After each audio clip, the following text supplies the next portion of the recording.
Bonjour à toi, c'est un vrai plaisir de te retrouver pour à nouveau nous plonger dans le livre d'Ésaïe. La semaine dernière, on a parlé du tout début du livre.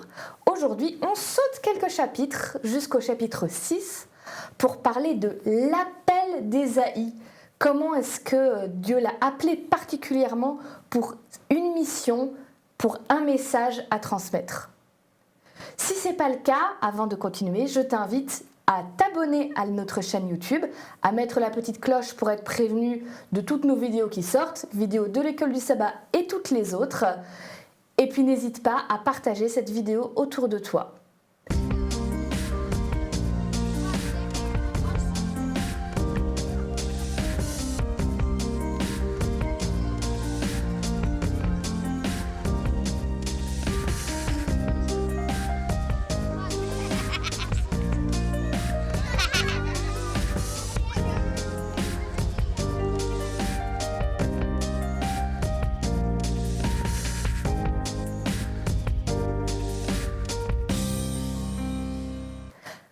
Aujourd'hui, donc, nous allons étudier cette leçon qui s'appelle « Crise au gouvernement ».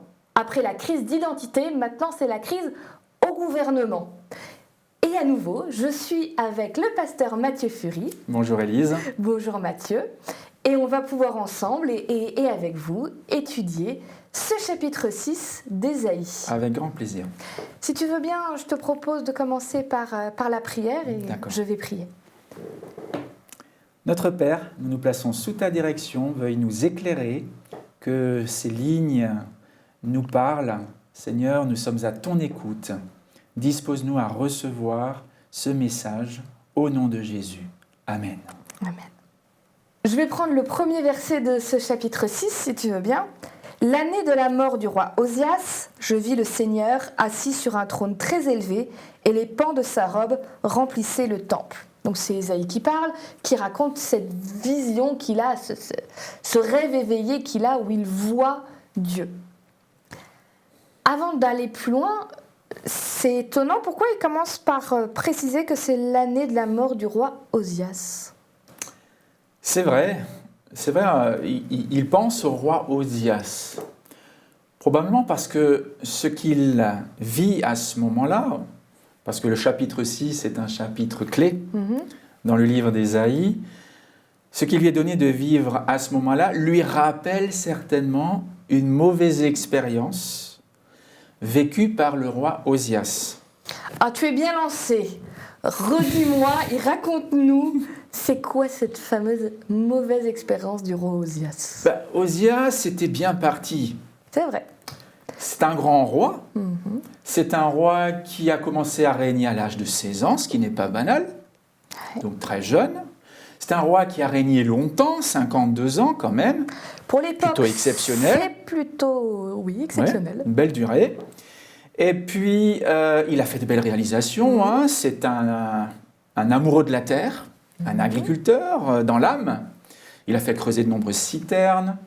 C'est un militaire aussi. C'est quelqu'un qui a renforcé son armée, qui l'a bien équipé. C'est quelqu'un qui était fier de ses 300 000 soldats. C'était un grand constructeur aussi. Il a renforcé Jérusalem, les murailles. Il a fait construire des tours. C'était un ingénieur parce qu'il a inventé des engins balistiques donc, avec lesquels il pouvait défendre la cité. Si je compte pour l'instant, il a tout bon. Il s'occupe de l'État, des terres, il s'occupe de l'armée, il s'occupe des constructions. Voilà, jusque-là tout va bien. Il était quand même assidu au culte donc le culte, je dirais, de Yahvé. Donc c'était un homme droit jusqu'au jour où, et là on ne comprend pas, qu'est-ce qui se passe? Eh bien, sur sa propre initiative, il entre dans le temple. On dit, waouh, il a pété un câble, on dirait aujourd'hui. Qu'est-ce qui se passe?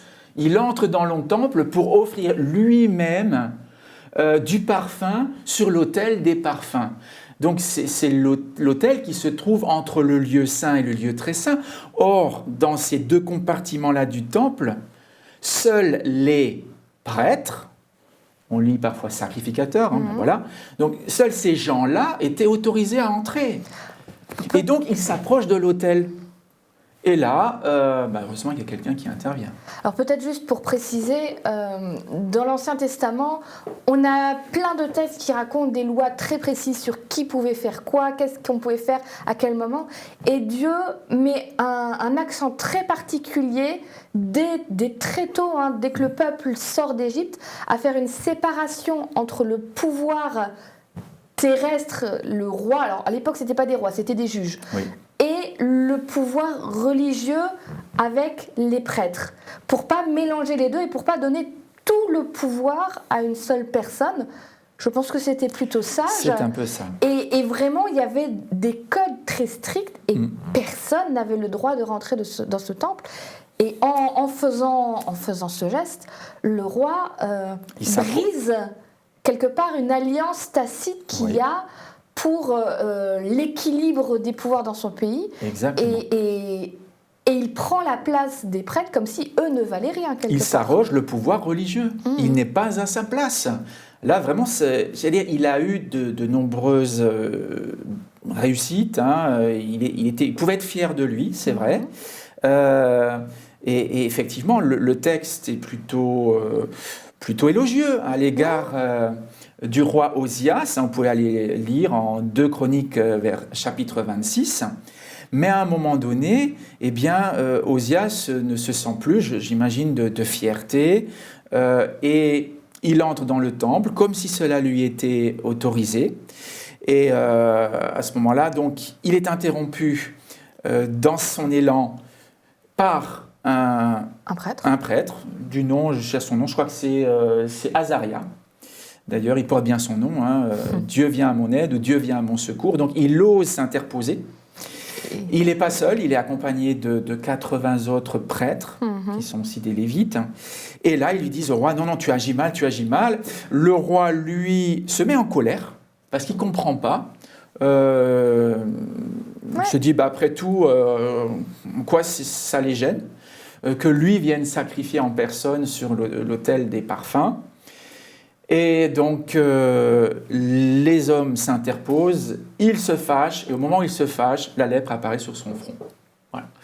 Et là, bien sûr, il prend peur, il réalise que ce qu'il fait est grave, parce que jusque-là, il n'avait pas réalisé.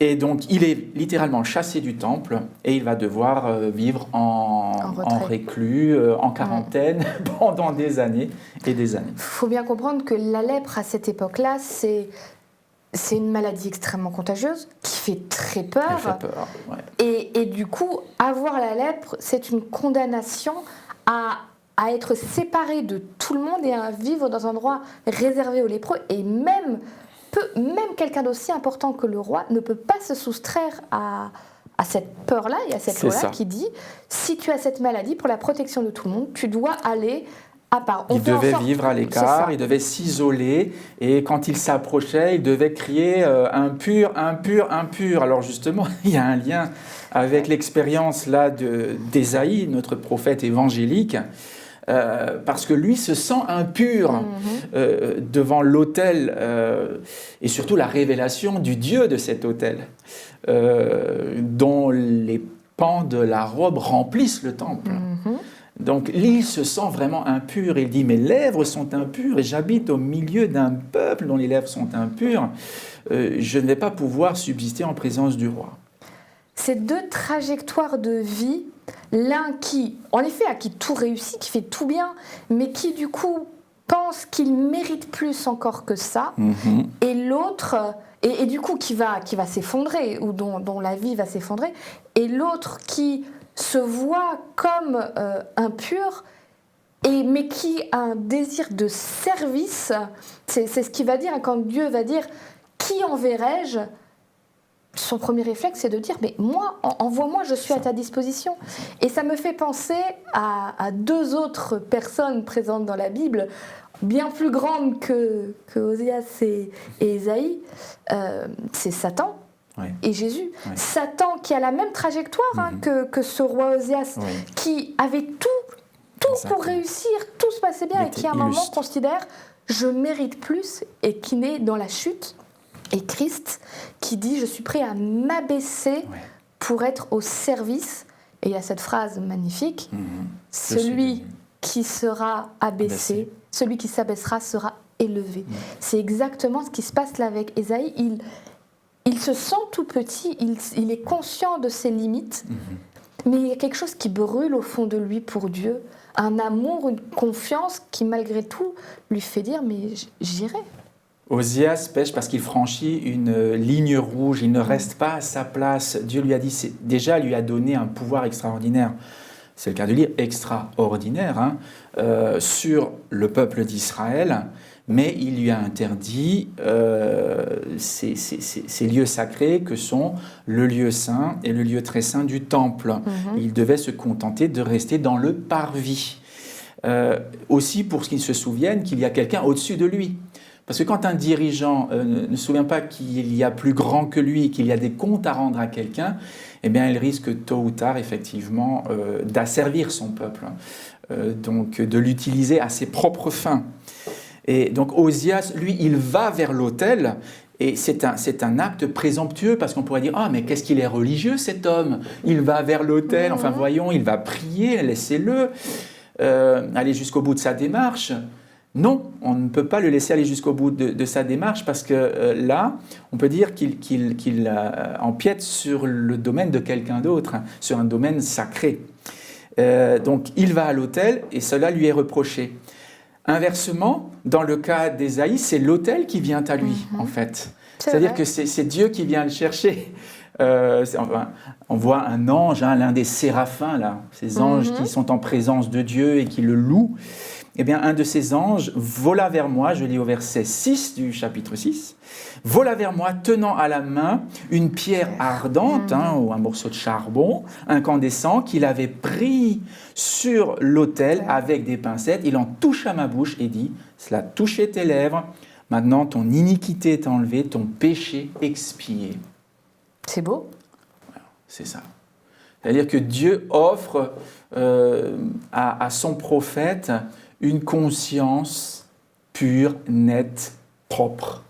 Il lui dit non, je t'accepte tel que tu es, tu peux parler pour moi, tu peux agir pour moi. Qui enverrai-je, voilà la question. Et le prophète Ésaïe répond, j'y vais.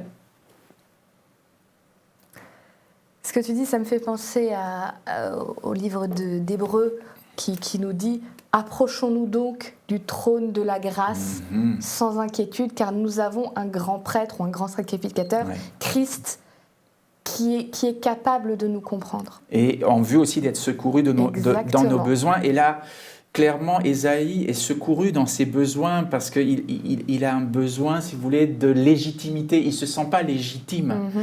Il se dit, je ne suis pas digne.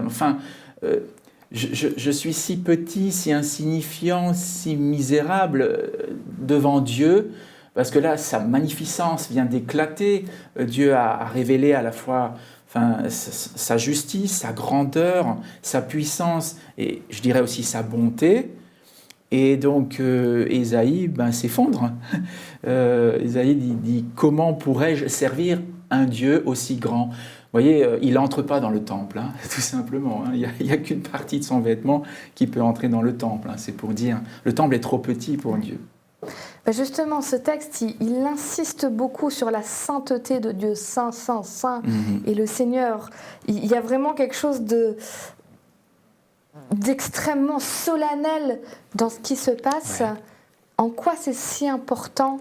Dans le contexte d'Ésaïe, avec tout ce qu'il vit autour de lui, en quoi c'est si important pour lui d'être, j'ai envie de dire, confronté, parce que ça le choque, il est là en train de dire « au secours, je ne suis pas assez digne ». En quoi c'est important pour lui d'être confronté à cette sainteté de Dieu ?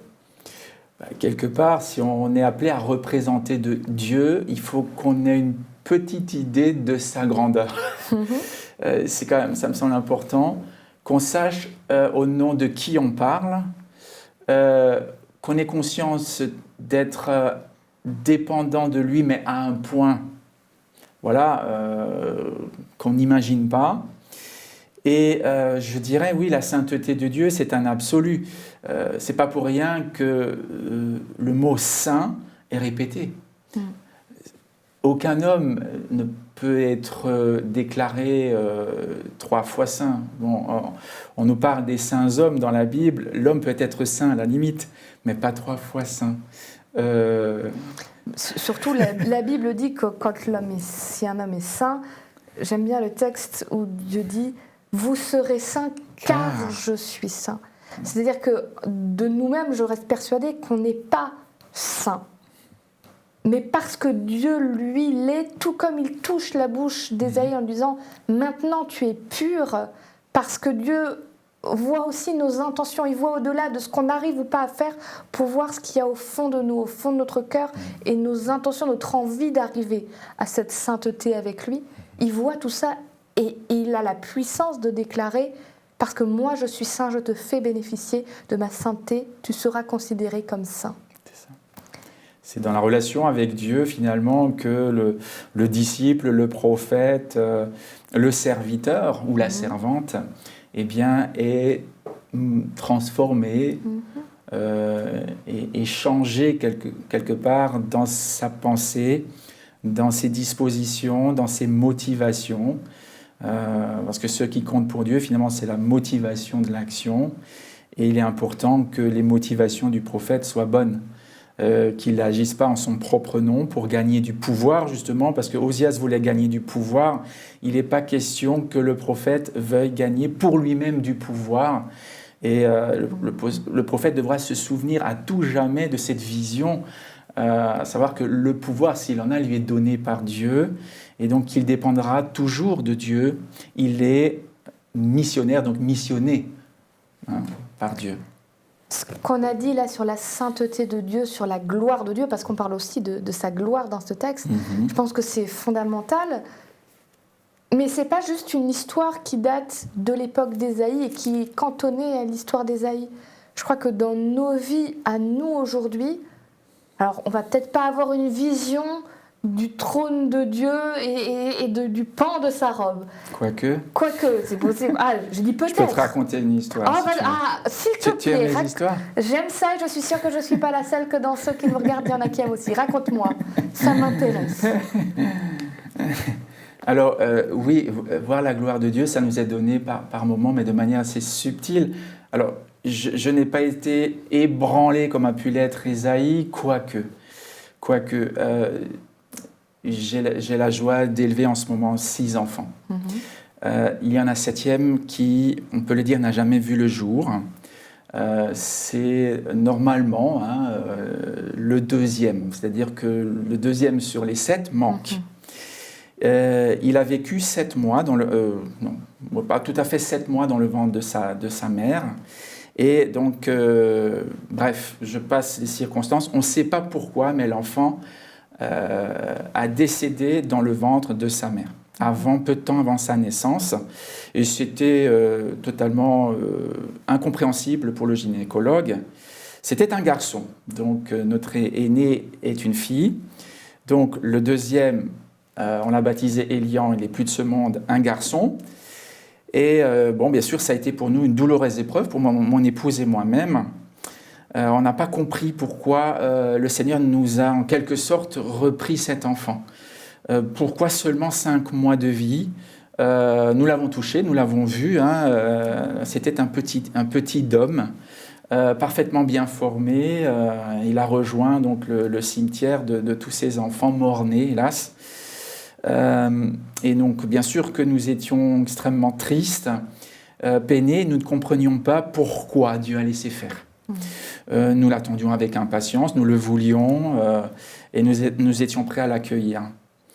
Et voilà, il faisait assez sombre ce jour-là où nous sommes rentrés chez nous à la maison, donc, puisque l'enfant est né à l'hôpital. Nous sommes rentrés à la maison, il faisait pas très beau, il pleuvait, les nuages étaient extrêmement sombres, c'était vraiment tout à fait de circonstance. Et puis, nous habitions dans un pavillon et la porte de la cuisine donnait sur le jardin. C'était une porte vitrée. Et ce soir-là, on était là, on ne savait plus quoi se dire. On était groggy, déconcertés totalement. Et là, tout d'un coup, ma femme me dit « Mais regarde par la porte-fenêtre ». Et ce que nous avons vu, c'est vrai que c'était beau, ça a illuminé à ce moment-là vraiment nos cœurs. Nous avons vu 2 arcs-en-ciel. Mais vraiment 2 arcs-en-ciel magnifiques qui se découpaient très nettement, bien sûr, sur ce fond sombre et menaçant. 2 arcs-en-ciel. Et nous sommes restés là à contempler ces 2 arcs-en-ciel. Nous savons que les arcs-en-ciel sont des signes de l'alliance de Dieu avec les hommes et de sa fidélité envers nous, pauvres créatures. Pauvres mortels, c'est le cas de le dire. Pauvres mortels. Et on se souvient que c'est une promesse de vie. L'arc-en-ciel est une promesse de vie. C'est Dieu qui a dit « Je ne donnerai plus la mort », par le déluge notamment. Et je vous laisserai vivre. Et donc c'était pour nous une promesse de vie. Et nous l'avons pris comme étant effectivement une promesse assez concrète, à savoir qu'il y aura d'autres vies qui sortiront du sein maternel, donc du sein de ma femme. Et effectivement, nous ne nous sommes pas trompés. Enfin, chose merveilleuse, après le décès donc d'Élian, ma femme a enfanté 2 fils. 2 fils. Vivian et Nathaniel. Et puis ensuite, elle a eu encore 3 filles, plus d'autres fils. Et bien sûr, avec le recul, nous disons vraiment le Seigneur est bon. Et en famille, on aime bien dire, on a notre petit rituel, on aime bien dire Dieu est bon en tout temps. En tout temps, Dieu est bon. Il faut lui faire confiance quoi qu'il arrive. Et là, justement, on parle de la gloire de Dieu dans des circonstances difficiles, dans des circonstances dramatiques. Là, vraiment, nous avons vu la gloire de Dieu. Et ces 2 arcs-en-ciel, nous ne les avons jamais oubliés. Et bien sûr, ils ont pris cher, ces 2 arcs-en-ciel. C'est-à-dire qu'aujourd'hui, nous avons 2 garçons que voilà, nous avons placés entre les mains de Dieu. L'un des 2 déjà souhaite clairement le servir de tout son cœur, et nous bénissons Dieu pour cela. Donc oui, Dieu continue de se manifester à ses serviteurs. Il a encore ces signes-là. Et tu disais peut-être qu'on n'a pas vu le trône de Dieu. Non, on n'a pas vu le trône de Dieu. Mais on a vu ce qui entoure le trône de Dieu. Et si vous lisez bien dans le livre de l'Apocalypse, c'est l'arc-en-ciel qui entoure le trône de Dieu. Donc il nous a fait ce signe-là. Et je crois que Dieu a toujours les moyens de te faire signe, de me faire signe, de vous faire signe, dans la difficulté, dans votre nuit, quand vous êtes découragé, quand vous ne comprenez pas ce qui vous arrive. Il y a des moments comme ça dans la vie, vous ne savez pas pourquoi ce qui vous est arrivé, tout simplement. Ça n'a pas d'explication, c'est illogique, c'est incompréhensible, souvent même c'est injuste, et ça provoque chez nous de la colère, et pourquoi pas un sentiment de révolte.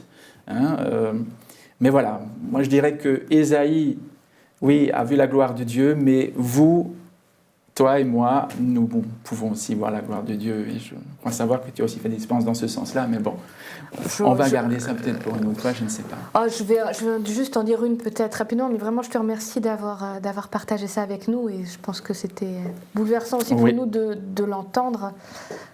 Pour moi, il y a plein de fois où j'ai vu la gloire de Dieu se manifester. Peut-être la plus marquante, c'est l'époque où j'ai été malade, puisque j'ai été malade pendant 3 ans, mais malade au point d'être alitée pendant 3 ans sans possibilité de me lever. J'avais 18 ans, donc je n'ai pas pu passer mon bac pendant un certain temps. Je ne pouvais plus, du jour au lendemain, je n'ai plus pu aller en cours.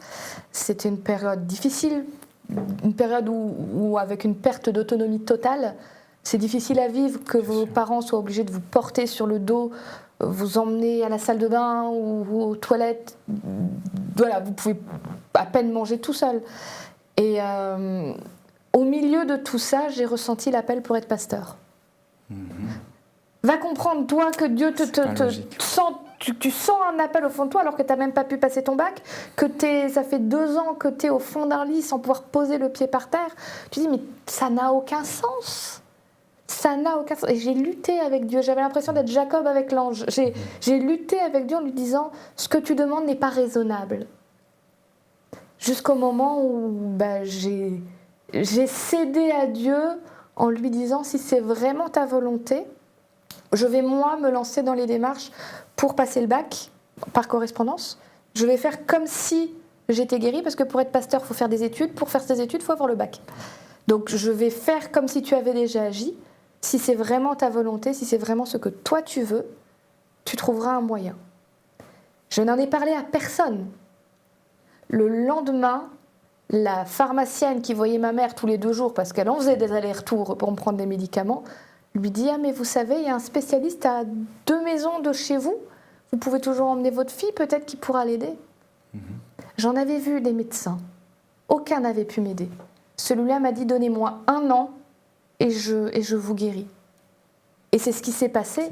Et depuis le jour où j'ai rendu les armes à Dieu en lui disant « Je ferai ta volonté », c'est comme si d'un coup, tout se déverrouillait, tout ce qui depuis 2 ans et demi était coincé, tout s'ouvrait.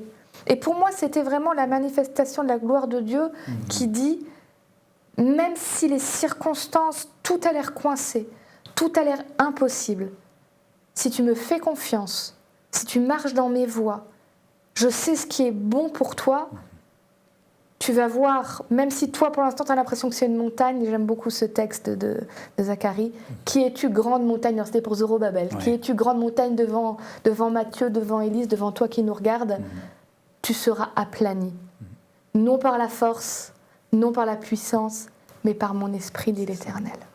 Et pour moi ce jour-là, et dans l'année qui a suivi, et toutes les années qui ont suivi, j'ai vu la gloire de Dieu. Chaque fois que je suis debout aujourd'hui, que je marche, je vois la gloire de Dieu parce que médicalement, je ne devrais pas pouvoir l'être. Amen. Les médecins que j'ai vus m'ont dit que ça allait durer toute ma vie. Ça n'a pas duré toute ma vie. Donc, le Seigneur t'a appelé à son service. Debout. Et s'il fait des appels particuliers, je pense qu'il fait des appels à tout le monde. À toi qui nous regardes, ne serait-ce que l'appel d'être son enfant, d'être aimé par lui et d'être sauvé, il te l'envoie. À toi. C'est comme si aujourd'hui, alors c'est à travers nous, mais c'est lui, c'est comme si Dieu te disait « Je suis sur mon trône, je te dis approche-toi de moi ». Ton tison à toi, il est prêt, il est déjà dans la main de l'ange, tu n'as qu'à t'approcher, il veut te rendre pur, il a des projets pour toi. Je te propose qu'on arrête là. Je suis désolée, je pense que tous les deux, pour des raisons différentes, on est aussi un peu émus. On s'est un peu dévoilé on est dans la méditation. Voilà, on a partagé des choses qui nous touchent.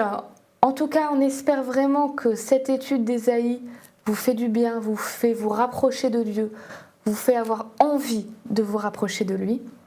Continuez à étudier votre Bible et à la semaine prochaine pour une nouvelle étude.